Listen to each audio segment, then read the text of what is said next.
दस सखर बैराज जे टे दरवाज़ा हींअर न बल्कि काफ़ी ॾींहंनि खां इहा रिपोर्ट पई अचे त ख़राबु आहिनि ऐं हिकु दरवाज़ो जेको 47 गेट नंबर आहे उहो पाणीअ में लुड़ी वियो आहे ऐं राति खां वठी एमरजेंसी डिक्लेयर कई वई पर वज़ीर आपाशी ऐं सेक्रेटरी आपाशी ज़रीफ़ खेड़ो वज़ीर आपाशी जाम ख़ान शोरो ऐं जेके सीडा जो डायरेक्टर आहे MD उहो सवात जो MD ऐं चीफ इंजीनियर रोड़ी सखर उहे हींअर पहुता अथव। वॾी ॻाल्हि इहा आहे त उहे हींअर पहुता आहिनि ऐं आबादगारनि खां माज़रत कई अथऊं त साईं उहो मरमती कमु हले पियो।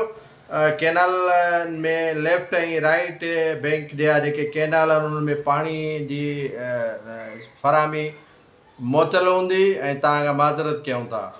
हाणे आपाशी जो जेको वज़ीर आहे जाम ख़ान शोरो उन वटि कलमदान आहे हिन जो ख़ुराक जो फूड जो।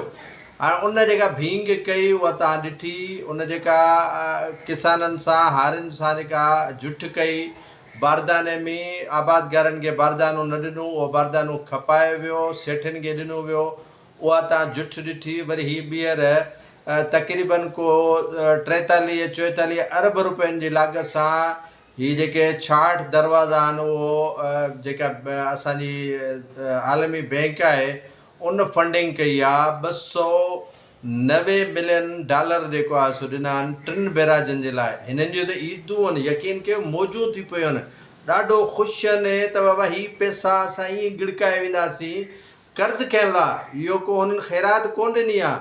91 साल हिन बैराज खे अंग्रेज़ सरकार ठाराए वई, 91 साल थी वियो, उनजी मरम्मत न करे सघिया। इन जे करे त हिननि चयो त असां वटि पैसा न आहिनि, असां वटि फंड न आहे। हाणे फंड हिननि खे मिलियो आहे, उन में बि बेईमानी, उन में बि चीटिंग, उन में बि 2 नंबरी, उन में बि जेको आहे 2 नंबरी काई बाज़ नथा अचनि।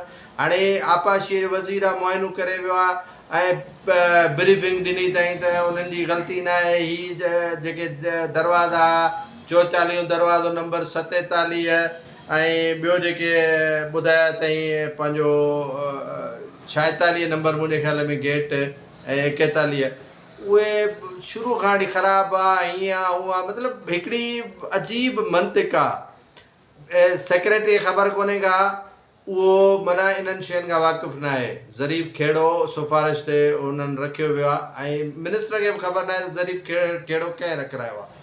आपाशी वज़ीर पाण ख़ुदि किथां आयो आहे उन पाण तव्हांखे ज़ाती तौर ते सुञाणो था त हू माना मोकिलियो वियो आहे त भई इहो संभालींदो ज़राअत खे, आपाशीअ खे, ख़ुराक खे भींग करण जे लाइ उनखे माना मोकिलियो वियो। उहो आयो आहे सखर बैराज जो मुआइनो करणु। का ख़बर कोन्हे, को तुक कोन्हे, का ॼाण कोन्हे का, ईअं हवा में फायर ऐं ईअं पैसनि जो ज़ियान।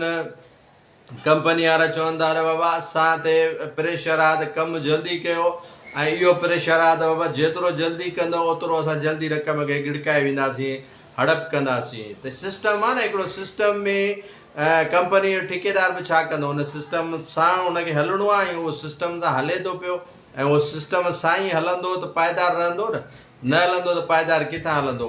सो हीअ आया आहिनि मुआइनो करणु ऐं मुआइने करण खां पोइ पाणी आबादगारनि जो बंदि कयो वियो आहे ऐं आबादगार ॾाढे परेशानीअ खे यकीन ॼाणो त मुंहुं ॾींदव ऐं पाणीअ जी शार्टेज हूअं ई आहे ऐं वधीक जेको आहे सो हिननि शार्टेज पैदा कराई अथव इन बहाने सां।